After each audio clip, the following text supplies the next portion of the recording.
bolehkah kami kata SL guru online? Allah Akbar. Kita sama-sama belajar guys. Nggak ada, belajar aja.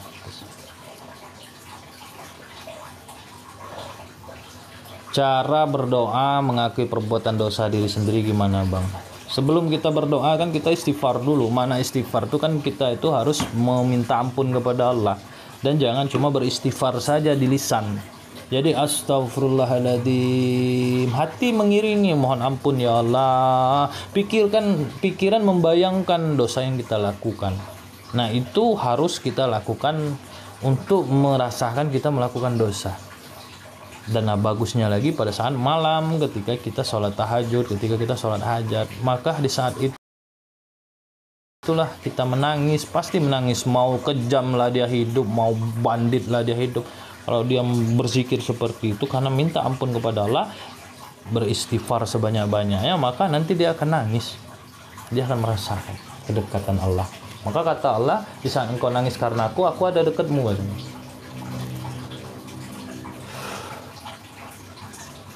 Kabil itu Bang Ilyas sesungguhnya ya. Makasih Maihat. Bang Esel, bagaimana cara memagari diri sendiri dari sihir, santet dan lain-lain? Nggak usah percaya.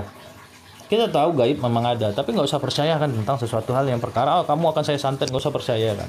Itu nggak akan masuk. Tetapi kalau kita masih mensugestikan masuk, otak kita ini, ya, ilmu ini bisa kita ilmiahkan. Ada psikologi, dulu nggak ada. Psikologi datang dari akal untuk menyamarkan ilmu.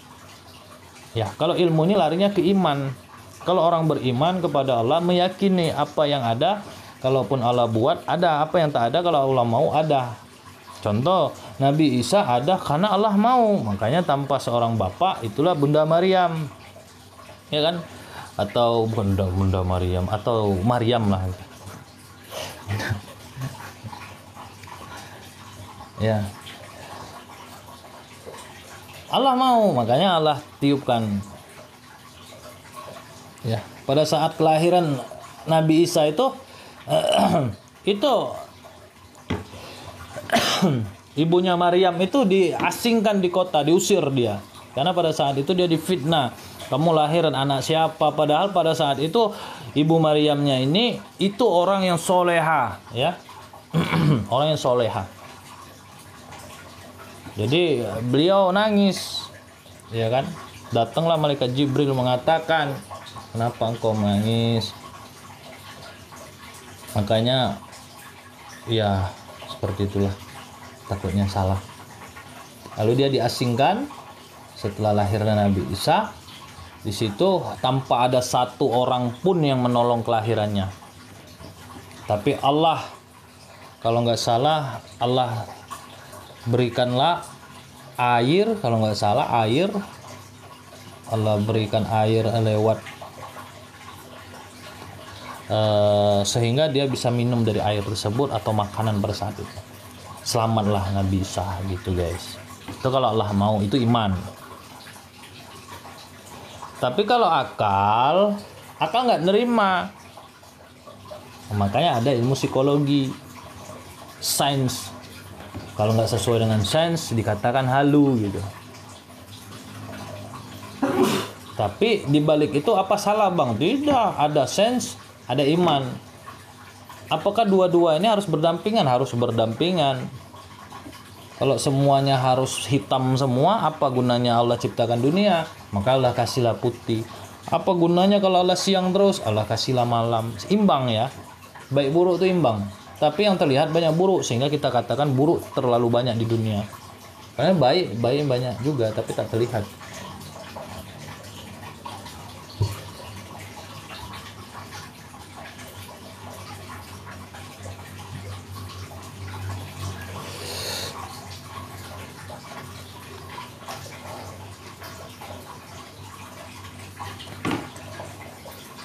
Rambut abang di hack lag yang kok saya hack.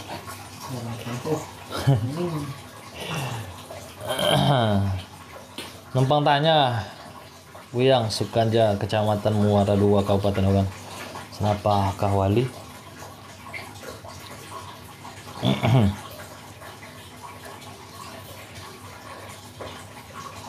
Pendapat orang beda-beda. Wali ini banyak. bukan satu. Ada wali mati-matilah, ada wali kutub, ya kan, banyak ciri-cirinya juga banyak. Katanya ada kalau mau lihat wali yang jenisnya seperti ini, nanti di rumahnya arah barat masjid, ciri-ciri ini arah selatan masjid, arah timur masjid. Kalau mau cari wali kutub ya dia di masjid. Nah, kalau wali ini dia bisa dijadikan mursyid, kalau wali ini dia tidak bisa dijadikan mursyid. Nah, wali ini nanti dia nggak pernah ke masjid walaupun dia dekat masjid. Nah, jenis-jenis wali itu banyak, tergantung, jangan kita tahu walinya saja gitu, maknanya kan. Kata orang wali Allah, ya tergantung walinya kemana gitu. Kita tidak menyalahkan gitu. Makanya saya kalau senang ziarah-ziarah itu untuk mengetahui gitu jejak-jejaknya, bukan berdasarkan sejarah. Saya datang ke situ karena dia wali ini. Saya datang bukan karena untuk mengetahui dari sejarah, tapi saya datang itu ingin berkomunikasi dengan narasumber langsung, bukan orang sejarahnya tapi di dalamnya gitu. Makanya kalau kita pahami ilmu, kita paham. Jadi kita tak mendengarkan kata orang. Apakah kata orang untuk kita salahkan? Tidak. Walaupun dia berkata salah, ya kita dengarkan gitu. Jangan sampai aku sehingga merasakan aku. Padahal kata Allah, ketika ada orang mengatakan ketika dia sudah sampai ke tahap ma'rifat, dia diharamkan sholat. Makna haramkan sholat itu kalau dia merasakan dia yang sholat. Tetapi maknanya itu yang mensolatkan itu karena dia merasakan yang sholat itu hanya Allah, atau dia merasakan dia sholat untuk Allah, atau seperti itu. Kalau secara ilmiah saya jelaskan, secara bodohnya nih. Tapi kalau orang nggak perlu dia sholat gitu karena dia sudah enggak, maknanya itu ya dia tetap sesuai dengan syariat. Jangan sampai dia mengedepankan. Udah panjang itu guys, cara ini bukan umum bahasanya. Secara hakikat gimana bang? Ya tergantung lah. Kalau saya takutnya nanti alirannya beda. Bang sebaiknya ziarah makam ulama dulu sebelum tempur majhul. Sebagusnya ziarah tempat orang tua guys. Bagus banget. Leluhur kita gitu. Bagus banget.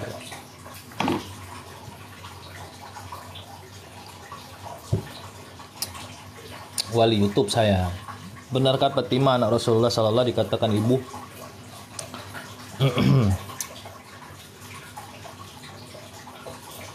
Boleh dikatakan ibu bagi perempuan. Jadi itu ibu bagi seorang perempuan itu mencontoh akhlaknya Fatimah. Maknanya seperti itu. Tetapi Fatimah juga ketika bertanya kepada Rasulullah, ya sebelumnya itu dia bertamu dulu ke tempat istrinya Bilal bin Rabah. Dia bertamu di situ, dia ngetuk dulu. Assalamualaikum.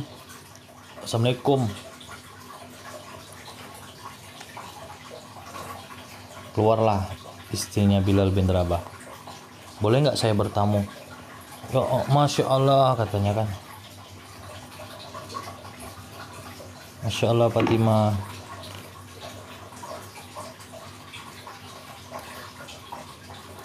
Aisyah kalau nggak salah ya, istri Rasulullah itu Aisyah ya. Kalau Fatimah anak kan. Yang bertamu dengan Bilal bin Rabah itu Fatimah apa Aisyah? Aisyah. Ya Aisyah ya. Yang bertamu pada saat bininya Bilal bin Rabah mengatakan nunggu suaminya pulang, ya kan? Lalu datang lagi, tapi dia ngajak Hasan, ditolak lagi. Kalau kamu datang ngajak Hasan, nanti saya tanyakan lagi. Nah nanti datang lagi ngajak Husain. Fatimah itu iya, cucu kan? Benar Fatimah. Lalu Fatimah datang lagi ngajak Husain. Lalu bertanya lagi istri Bilal bin Rabah, kamu datang sama Husain? Enggak, saya sama Hasan. Ya udah nanti saya tanya. Dari 3 kali datang. Ketika 3 kali datang barulah bertamu. Ketika itu kata Bilal bin Rabah, Masya Allah Humairah, panggilan sayangnya kepada istri. Kalau tahu itu anaknya Rasulullah, jangan usah lagi kau izin sama aku. Udah suruh aja masuk, nggak apa-apa. Akhirnya masuklah. Setelah masuk itu dia melihat rumahnya bersih, rumahnya rapi, terus kamarnya bersih. Lalu melihat itu ada cambuk. Lalu Fatimah bertanya,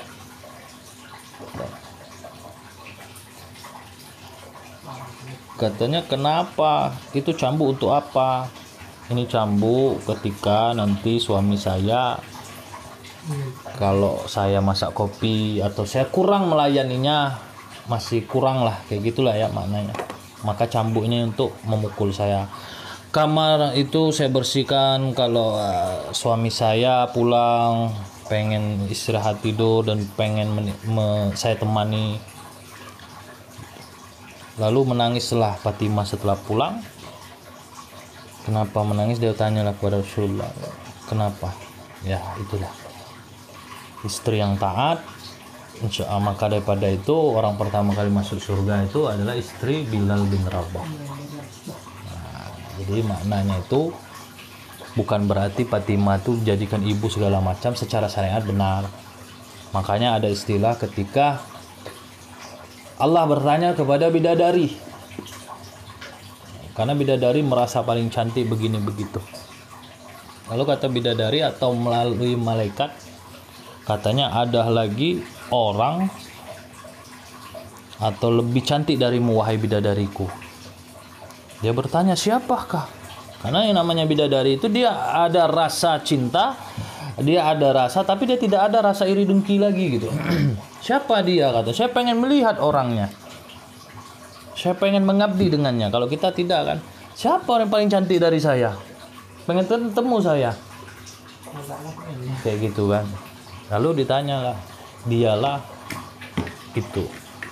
Nah, dilihatnya ternyata beliau adalah yang perempuan yang solehah, yang selama di dunia beliau taat sama suaminya. Nah, makanya maknanya itu, makanya jangan merasa saudara jelek di dunia, takutnya nanti udah maaf ya, maknanya jelek itu kayak gini, relatif lah cantik jelek. Udah kita nggak ada lebih dari segi cantik, tapi udah nggak taat sama suami, udah cerewet, aduh gimana itu. Makanya ada istilah bidadari, engkaulah bidadari surgaku, kata Uji ya. Segala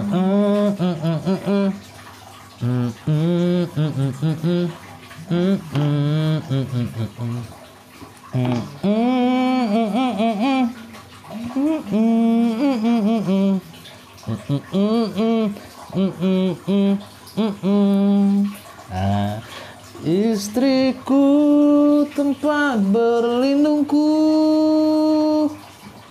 dari kejahatan. Waduh, suara saya guys terlalu bagus, nggak enak didengar.